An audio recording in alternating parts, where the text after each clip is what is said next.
আসসালামু আলাইকুম। আমার আজকের রেসিপি নারিকেলের দুধ এবং নারিকেলের তেল। প্রথমে একটা নারিকেল নিয়ে নিলাম, এটাকে ফাটিয়ে তারপরে এই যে ভিতরের শাঁসটা বের করে নিব। এখন কুড়িয়ে নিব।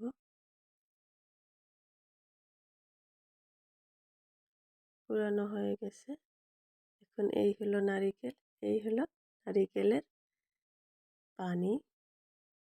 যে কথায় আছে না, সবুরে মেয়া ফল, সেই মেয়া ফল। এখন এগুলোকে একটা ব্লেন্ডার জাগে নিয়ে নিলাম, পানি দিয়ে দিলাম অল্প একটু, 1 কাপ পরিমাণ পানি দিছি, তারপরে ব্লেন্ড করে নিয়েছি। এখন এগুলোকে একটা পাতলা কাপড়ে একটা বাটিতে নিয়ে তারপরে ঢেলে দিব।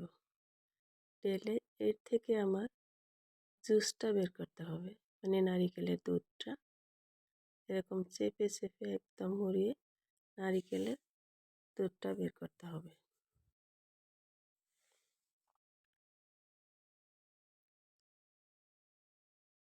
বাকি যেগুলো আছে এগুলো আমি রোদে শুকিয়ে রেখে দেব। অনেক সময় নারিকেলের গুঁড়োটা লাগে যে কোনো ডেজার্ট আইটেমে। উপর থেকে নারিকেল ছড়িয়ে দিলে দেখতেও সুন্দর লাগে, খেতেও দারুণ লাগে মিষ্টি জাতীয় খাবারে। তারপরে বাকি যেই দুধটা আছে ওটা আমি একটা বক্সে ঢেলে নর্মাল ফ্রিজে রেখে দেব 8 ঘন্টার জন্য।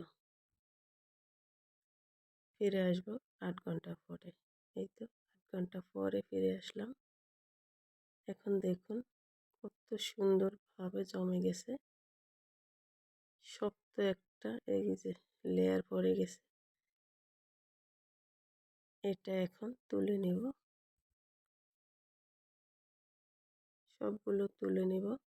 আর বাকি যে অবশিষ্ট পানিটা রয়ে গেছে ওটাই হয়েছে নারিকেলের দুধ। এটা যে কোনো রান্নায় ব্যবহার করা যাবে। আর এটা আমি এখন জাল করে এর থেকে তেল বের করে নেব। আর এই যে বাকি যে দুধটা আছে ওটা দেখা গেছে হয় কি, ওই যে চিংড়ি মাছের মালাইকারি বা রোস্টে অনেক সময় নারিকেলের দুধ দিতে হয় রেজালাতে, তো ওই কাজে ব্যবহার করা যাবে। আর বাকিটা আমি এখন তেল বের করে নেব জাল করে।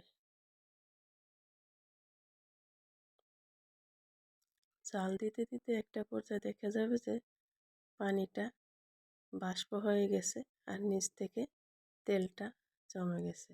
এই যে এরকম করে অল্প আছে ভালো করে নেড়ে চেড়ে জাল করে নিতে হবে, না হলে নিচে এই যে তলানিতে এই যে এরকম একটা আবরণ থাকে, এটা লেগে যায়।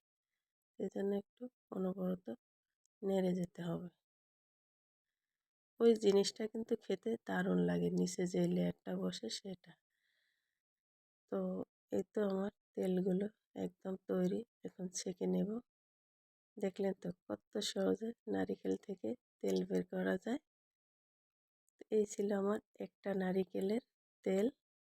এখন একটা জারে ভরে দেখাচ্ছি আমার একটা নারিকেল থেকে কতটুকু তেল পেলাম। দেখলেন তো খুব সহজেই নারিকেলের তেল, নারিকেলের দুধ সবটাই শেয়ার করলাম একটা নারিকেল থেকে।